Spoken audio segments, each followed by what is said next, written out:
മക്കത്തും മദീനത്തും പോകാൻ എല്ലാവർക്കും ആഗ്രഹമാണ് അല്ലേ? ഉംറക്ക് പോകാത്തവർ കൈവന്തിച്ചാണ് ഞാൻ പറയുന്നില്ല. നമ്മൾ ഉംറക്ക് പോകാൻ പൂതിയുള്ളവരൊക്കെ ഒന്ന് കൈവന്തിച്ചാണ്. മദീനത്ത് പോകാൻ പൂതിയുള്ളവർ പെണ്ണുങ്ങളൊക്കെ കൈവന്തിച്ചിരിക്കണം. അൽഹംദുലില്ലാഹ്. ചില പെണ്ണുങ്ങൾ 2 കൈയും വന്തിച്ചിരിക്കണം. അള്ളാഹു ഖൈറും ബർക്കത്തും ഏറ്റി കൊടുക്കട്ടെ. എല്ലാവർക്കും പൂതിയുണ്ട്. എന്നാൽ എൻ്റെ അടുത്തൊരു മരുന്നുണ്ട് മദീനത്തെത്താൻ. നിങ്ങൾക്ക് വേണോ വേണ്ടേ? ആണോ? വെറുതെ കൊടുക്കൂല, ചെറിയ പൈസ വേണം. മരുന്ന് വെറുതെ കിട്ടുമോ? എന്താ വേണ്ടി? നമ്മൾ വെറുതെ കൊടുക്കണോ അതോ എന്താ വേണ്ടി?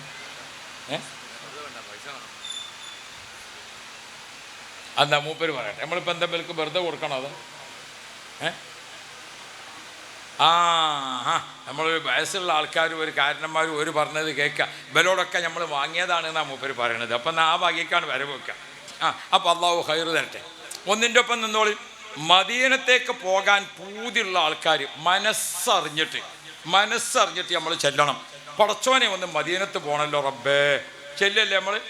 റബ്ബി വറസുഖ്നാ സിയാറതഹു ഖബ്ല ഖബ്ദിർ റൂഹി വൽ ഖറജി സ്വല്ലി.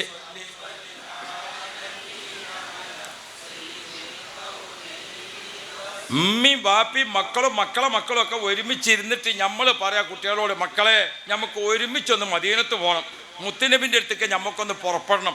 അതിന് മുത്തുനബിൻ്റെ അടുത്തേക്ക് പോകാനുള്ള ഒരു വരി മൗലിദിലുണ്ട്, നമുക്ക് ചെല്ലല്ലേ എന്ന് പറഞ്ഞു. കുട്ടികളൊക്കെ ഇരുന്നിട്ട് ചെല്ലി റബ്ബി വറസുഖ്നാ. എന്താണ് ആ വരി പറഞ്ഞത്? റബ്ബി വറസുഖ്നാ സിയാറത്തഹു. പടച്ചോനെ ഞങ്ങൾക്കൊന്ന് മദീനത്ത് പോകണം, ഒന്ന് ഇന്നെ മദീനത്ത് എത്തിക്കണം റബ്ബേ. എപ്പോ? ഖബ്ല ഖബ്ദിർ റൂഹി വൽ ഖറജി.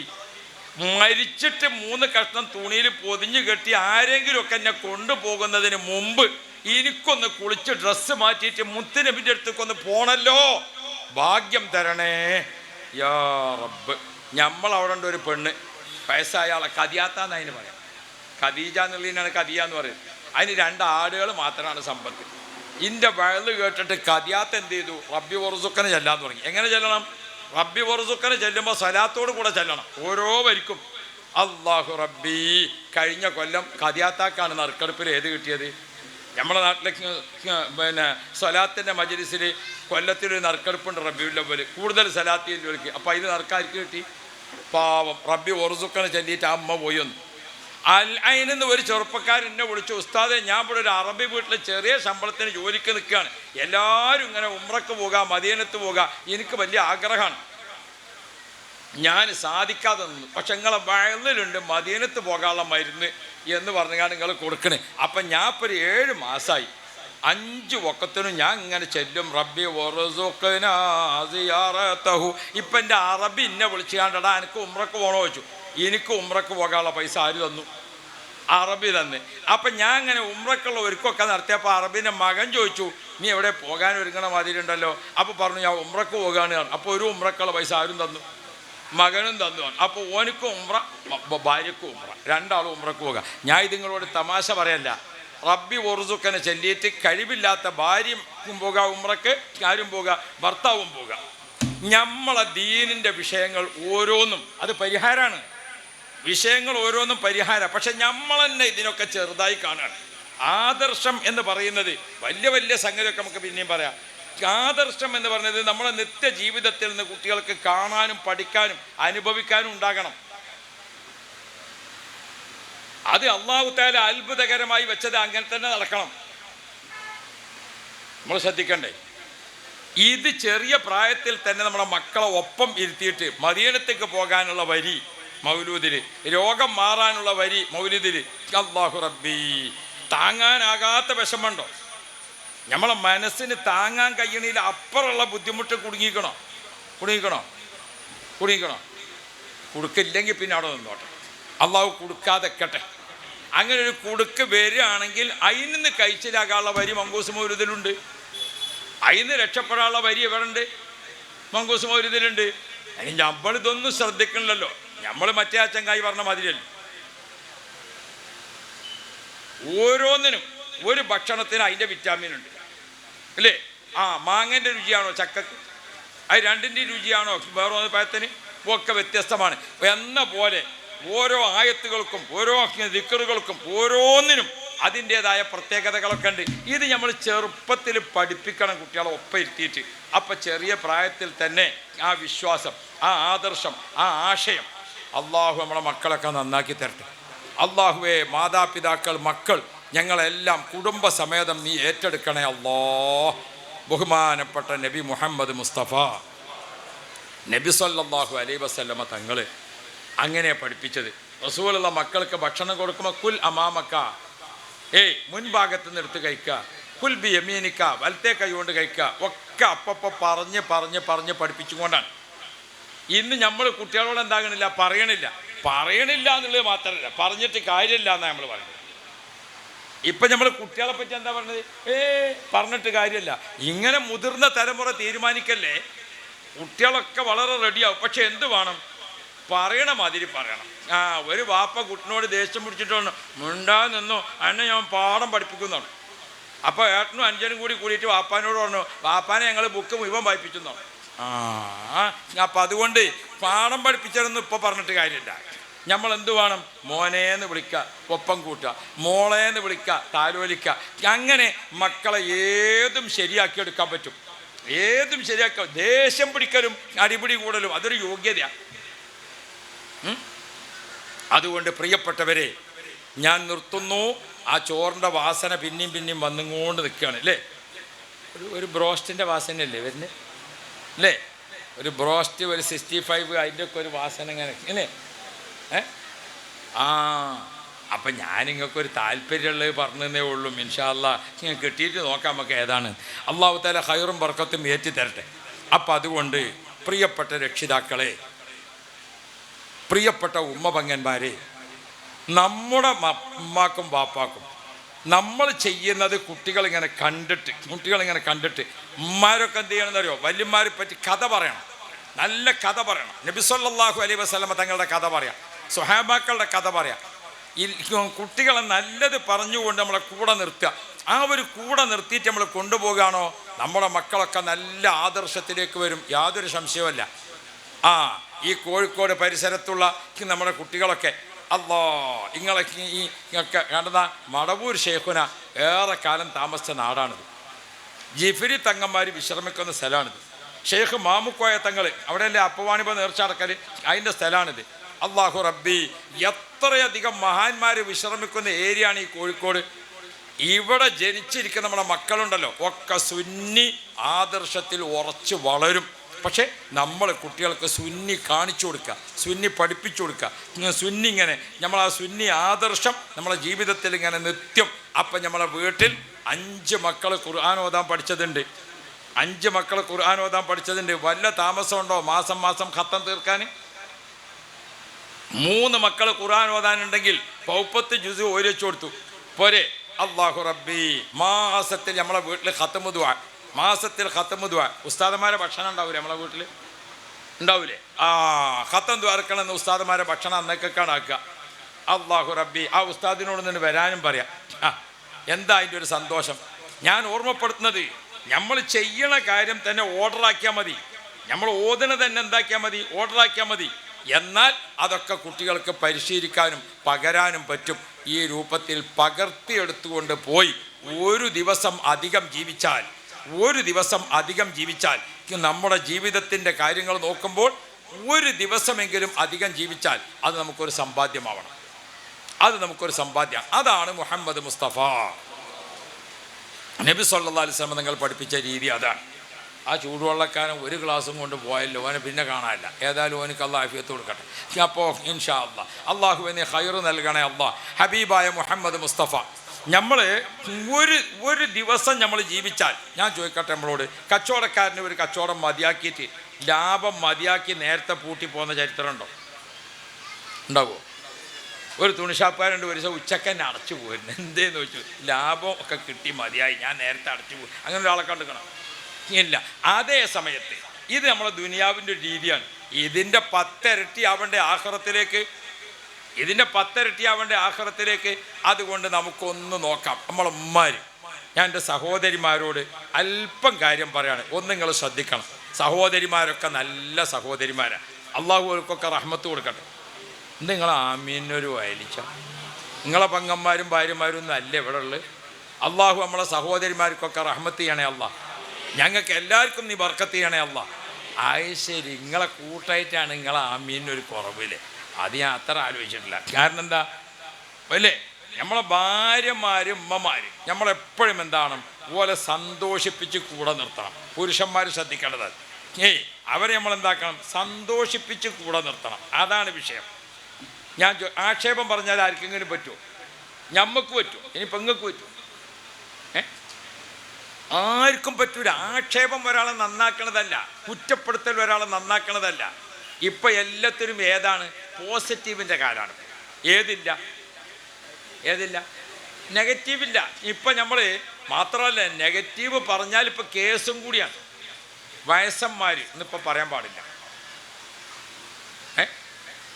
വയസ്സന്മാർ എന്നല്ല പറയുക, വൃദ്ധന്മാർ. ഇപ്പം നമ്മളെ കേരളത്തിൽ എത്ര വൃദ്ധസദനം ഉണ്ടെങ്കിൽ അതിൻ്റെയൊക്കെ പേര് മാറ്റി. നിങ്ങൾ അറിഞ്ഞിട്ടില്ലേ പേര്? വൃദ്ധസദനത്തിൻ്റെ ഒക്കെ പേര് മാറ്റി. വൃദ്ധൻ എന്ന് പറഞ്ഞാൽ അത് അയാളൊരു ആക്ഷേപിക്കലാണ്. വയസ്സൻ എന്ന് പറഞ്ഞാൽ അത് അയാൾക്കൊരു കുറച്ചിലാണ്. വൃദ്ധരൊക്കെ മാറ്റി, വൃദ്ധസദനങ്ങളൊക്കെ സ്നേഹതീരമാക്കി മാറ്റി. വൃദ്ധസദനങ്ങളൊക്കെ എന്തായി? സ്നേഹതീരം എന്നാക്കി മാറ്റി. നല്ല കേൾക്കാൻ ചോർക്കണ്ടോ അല്ലേ? അവിടെയാണ് യതീമക്കൾ എന്നിപ്പോൾ നമ്മൾ എന്താകല്ല പറയലില്ല.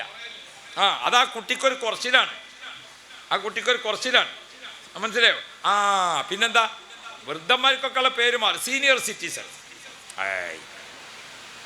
എന്താണ് സീനിയർ സിറ്റിസൺ? മുസ്ലിം ജമാഅത്തൊക്കെ വയസ്സന്മാരുതാണ് എന്ന് ആരോ പറഞ്ഞു.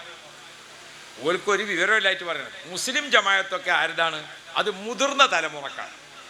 ആർക്കാണ്? അതെ, മുതിർന്ന തലമുറ. അതാണ് ഇപ്പോഴത്തെ പ്രയോഗം, മുതിർന്ന തലമുറ. മനസ്സിലായോ? ഇളം തലമുറയുണ്ടാകും, മുതിർന്ന തലമുറയുണ്ടാകും, യുവതലമുറയുണ്ടാകും. അപ്പം മുതിർന്നത് എന്ന് പറയുമ്പോൾ ഒരു ഉഷാറുണ്ടോ അല്ലേ?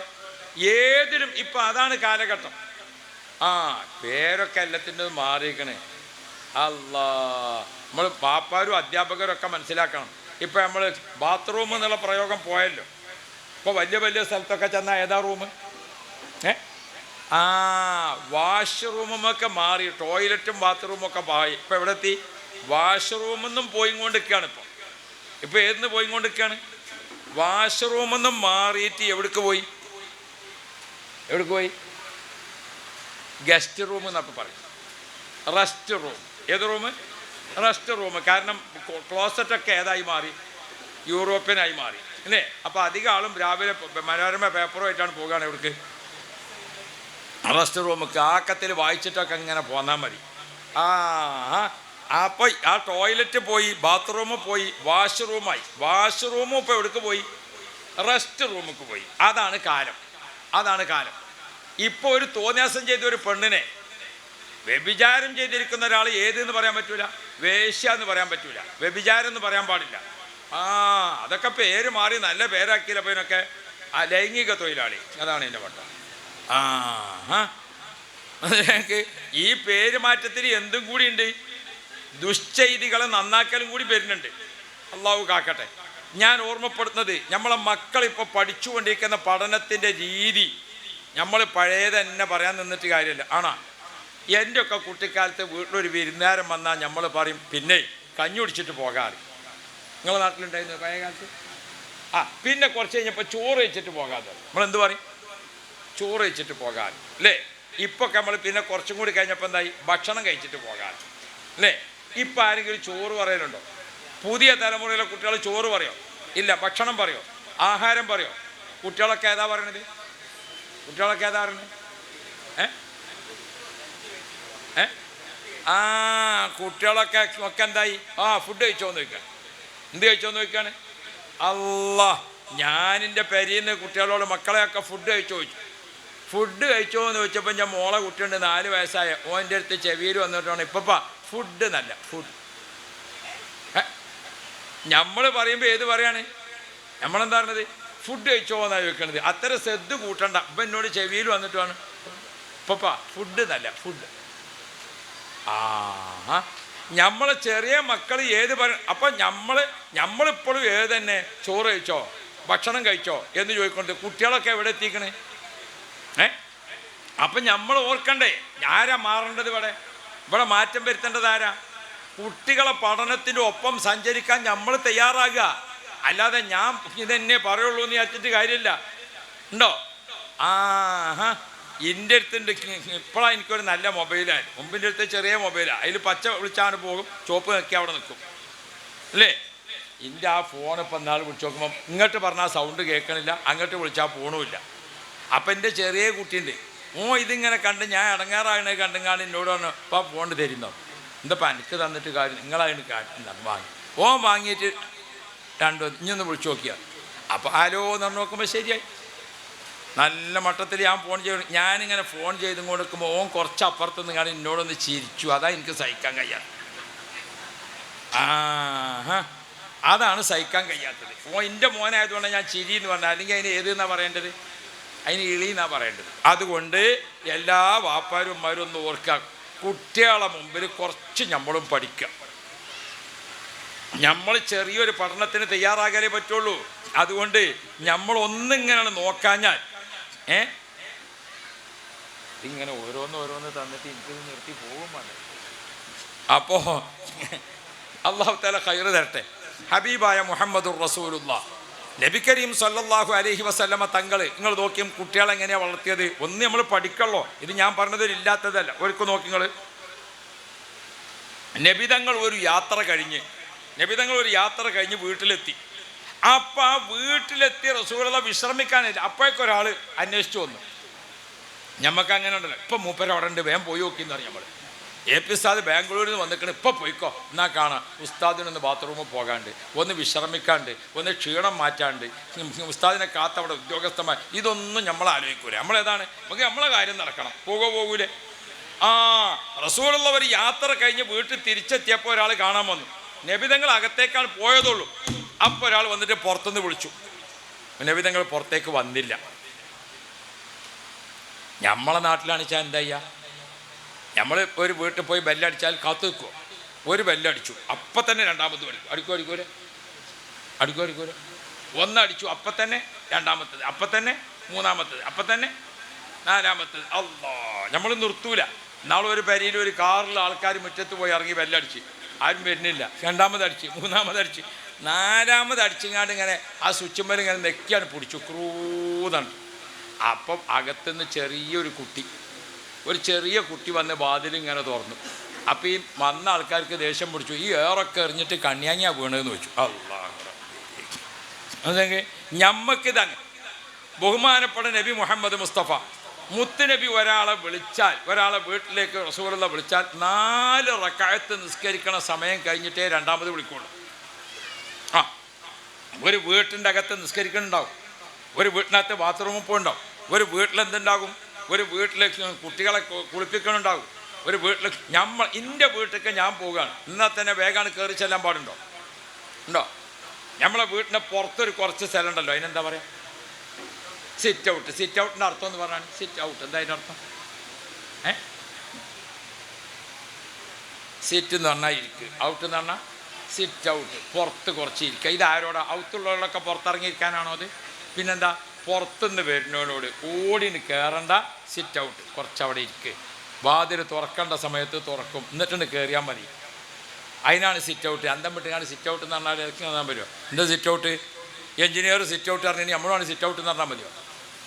അത് വരുന്നവനോട് ഞാൻ എൻ്റെ വീട്ടിലേക്ക് പോവുകയാണ്, ഒന്ന് ബെല്ലടിച്ചു, കുറച്ച് നേരം അവിടെ ഇരിക്കുക. സിറ്റ് ഔട്ടിൽ 2 കസേരയും അല്ലെങ്കിൽ ഒരു ചെയറും എന്തുണ്ട്, ഒരു ഫാനും ഒക്കെ ഉണ്ട്. അവിടെ ഇരിക്കാൻ ആരും സമ്മതം വേണ്ട, അത് ഇരിക്കാനായിട്ട് വെച്ചതാണ്. അവിടെ ഇരിക്കുക, തുറക്കുമ്പോൾ കയറിയാൽ മതി. എൻ്റെ വീട്ടിലേക്ക് ഞാൻ പോവുകയാണെങ്കിൽ പോലും ശ്രദ്ധിക്കണം. എന്തുകൊണ്ട്? എൻ്റെ വീട്ടിൽ എൻ്റെ ഭാര്യയുണ്ട്, എൻ്റെ മകൻ്റെ ഭാര്യയുണ്ട്. ഞാനവിടെ ഇല്ലാത്തപ്പോൾ മോനും അവിടെ അല്ല, ഞാനും അവിടെ അല്ല. സ്വാഭാവികമായിട്ടും 2 പെണ്ണുങ്ങളാണ് അല്ലേ? ഓള് ചെറിയ കുട്ടിന് എന്തുണ്ടാകും? കാലിൻ്റെ തുടമ കടത്തിയിട്ട് എണ്ണ വെച്ച് കൊടുക്കേ, ബാക്കിയുള്ളതൊക്കെ ഉണ്ടാവും. പാഞ്ഞാണ് കയറിയാൽ പറ്റുമോ? വാപ്പയെന്ന് വെച്ചിട്ട് കാണാൻ പാടില്ലാത്ത കാണാൻ പറ്റുമോ? സിറ്റ് ഔട്ട്, കുറച്ച് നേരം അവിടെ ഇരിക്കുക. റസൂൽ സല്ലല്ലാഹു അലൈഹി വസല്ലം തങ്ങൾ ഒരു വിളി വിളിച്ചാൽ 4 റക്അത്ത് നിസ്കരിക്കണ സമയം കഴിഞ്ഞിട്ടേ രണ്ടാമത് വിളിക്കുള്ളൂ. അതാണ് ഒരു മര്യാദ, അഖ്ലാഖുദ്ദീൻ, പെരുമാറ്റശാസ്ത്രം. അപ്പം ഈ സ്വഹാബിക്ക് നേരെ മൂപ്പരെന്തായി വിളിച്ചു? റസൂലുള്ള വരുന്നത് കാണാത്തപ്പോൾ മൂപ്പര് ഈ ഈത്തപ്പനയുടെ ഓല കൊണ്ട് മടഞ്ഞുണ്ടാക്കിയ വീടാണോ, ആ ഓലൻ്റെ ഇടയിൽ കൂടെ വീട്ടിലേക്ക് ഇങ്ങനെ നോക്കി. അപ്പം അയാളൊരു അത്യത്ഭുതം കാണുകയാണ്. എന്താ അത്യത്ഭുതം കാണുന്നത്? എന്താ കാണുന്നത്? റസൂലുള്ളാഹിൻ്റെ വീട്ടിൽ 3 ചെറിയ കുട്ടികളുണ്ട്. ഖദീജ ഫാത്തിമ ബീവിൻ്റെ 2 കുട്ടികൾ, പിന്നെ മൂത്ത മോളുണ്ടേന് സൈനബ് വഫാത്തായപ്പോൾ ഒരു കുട്ടി. അപ്പം 3 ചെറിയ മക്കൾ ഇവിടെ ഉണ്ട്. റസൂലുള്ളാഹിൻ്റെ വീട്ടിലുണ്ട് പേരമക്കൾ 3 ആൾ. ഈ റസൂലുള്ള യാത്ര കഴിഞ്ഞ് വന്നതാ. മുത്തുനബി ആ കുട്ടികളെ കളിപ്പിക്കുകയാണ്. എങ്ങനെ കളിപ്പിക്കണത്? ഇയാളിങ്ങനെ അത്ഭുതം കാണുകയാണ്. എങ്ങനെ? റസൂലുള്ള അങ്ങനെ സുജൂദ് കിടക്കണ മാതിരി 2 കൈയും മുട്ടുംകാലും കുത്തിയിട്ട് റസൂലുള്ള സുജൂദിൽ ഇങ്ങനെ നിൽക്കുക. 2 കുട്ടികൾ റസൂലുള്ളാഹിൻ്റെ മുതുകിൽ കയറി ഇരുന്നിക്കണ്. 2 കുട്ടികൾ മോട്ടർമ്മക്കാരൻ്റെ മാതിരി എവിടെ കയറി ഇരുന്നിക്കണ്? റസൂലുള്ളാഹിൻ്റെ പുറത്ത് കയറി ഇരുന്നിക്കണ്. 3ാമത്തെ കുട്ടിയും കൂടി കയറാൻ ഇങ്ങനെ നോക്കുകയാണ്. ഇതാണ് ആര് കാണുന്നത്? പുറത്തുനിന്ന് വന്ന ആൾ കാണുന്നത് നബി മുഹമ്മദ് മുസ്തഫ. മുത്ത് നബി കുട്ടികളെ വളർത്തിയത് കണ്ടങ്ങൾ? മുത്ത് നബി കുട്ടികളോട് കാണിച്ച വാത്സല്യം കണ്ടോ? റസൂലുള്ളാഹി തങ്ങൾ കുട്ടികൾക്കൊപ്പം, കുട്ടികൾ പറഞ്ഞാൽ കേൾക്കണമെങ്കിൽ കുട്ടികളൊപ്പം വല്യപ്പ നിൽക്കണം, കുട്ടികളൊപ്പം വാപ്പ നിൽക്കണം. ഞാൻ എൻ്റെ മോൻ്റെ കുട്ടിനെ അങ്ങേയറ്റം കളിപ്പിച്ച് താലോൽപ്പിച്ച് നിൽക്കുമ്പോഴാണ് ഓൻ വരുന്നത്. ഈ കുട്ടിനെ കേൾക്കാൻ എന്നോട് പറഞ്ഞു, ഇവനെ കേടെടുത്തുന്നത് നിങ്ങളാണ്. അപ്പോൾ ഓനിക്കിപ്പോൾ ഏത് പറ്റിയിട്ടില്ല, ഞാൻ ഇങ്ങനെ അധികം കളിപ്പിക്കണത് പറ്റിയില്ല. ഉദാഹരണം ഞാൻ ഓർമ്മപ്പെടുത്തുകയാണ്. ഇങ്ങനെ തന്നെയല്ലേ നമ്മളെ പ്രയോഗം? അവിടെയാണ് നമ്മൾ ചിന്തിക്കേണ്ടത്. കുട്ടികളെ മനസ്സ് കുട്ടി മനസ്സ് തന്നെയാണ്. അവനെ നമ്മളെ മനസ്സിൻ്റെ ഒപ്പം നിർത്തണമെങ്കിൽ ഉമ്മാരും ബാപ്പാരും ഒക്കെ എന്ത് ചെയ്യണം? കുട്ടികളെങ്ങനെ കൂടെ നിർത്തിയിട്ട് ഉമ്മ ഭക്ഷണം കഴിക്കുമ്പോഴൊക്കെ ഉമ്മ അമ്മിഞ്ഞപ്പാൽ കൊടുക്കുമ്പോൾ തന്നെ ബിസ്മി ഉറക്ക ചൊല്ലി. ഉമ്മ അമ്മിഞ്ഞപ്പാൽ കൊടുക്കുമ്പോൾ തന്നെ എന്ത് ചെയ്തു? ബിസ്മി ഉറക്ക ചൊല്ലി. പിന്നെ കുട്ടി കുടിക്കണുണ്ടോ? ബിസ്മി ചൊല്ലും. ഉമ്മ കുടിച്ചു കഴിഞ്ഞപ്പോൾ അൽഹംദുലില്ലാ ചൊല്ലി, കുട്ടി അൽഹംദുലില്ലാ ചൊല്ലും. ഉമ്മ തൊട്ടിലിട്ടുകൊണ്ട് താരാട്ട് പാടിയപ്പോൾ ലാ ഇലാഹ ഇല്ലല്ലാഹ് ചൊല്ലി, കുട്ടിയും ചൊല്ലും. ഇപ്പം നമ്മൾ ചൊല്ലുണ്ടോ? എന്നാൽ തിരക്കുള്ള കുട്ടികൾ നന്നാവും ചെയ്യും. ഏത് വിഷയവും ചെറിയ പ്രായത്തിൽ കുട്ടികൾക്കൊപ്പം നിന്നുകൊണ്ട് പരിശീലിപ്പിക്കുന്നുണ്ടോ മാറ്റം വരും. മക്കളെ കുറ്റപ്പെടുത്തല്ലേ, മക്കളെ ആക്ഷേപിക്കല്ലേ. ഇന്ന് നമ്മളെല്ലാവരും ഒറ്റയടിക്ക് പറയാണ് ഇപ്പോഴത്തെ മക്കളൊക്കെ കണക്കന്നെ. അങ്ങനെ പറയരുത്. മക്കളൊക്കെ നല്ല കുട്ടികൾ. അള്ളാഹു നമ്മളെ മക്കളെ നന്നാക്കി തരട്ടെ. അള്ളാഹുവെ മക്കളെ കൊണ്ട് ഞങ്ങൾക്കും ഞങ്ങളെ കൊണ്ട് മക്കൾക്കും നീ ഇസ്സത്ത് നൽകണേ അല്ലാ, റാഹത്ത് നൽകണേ അല്ലാ.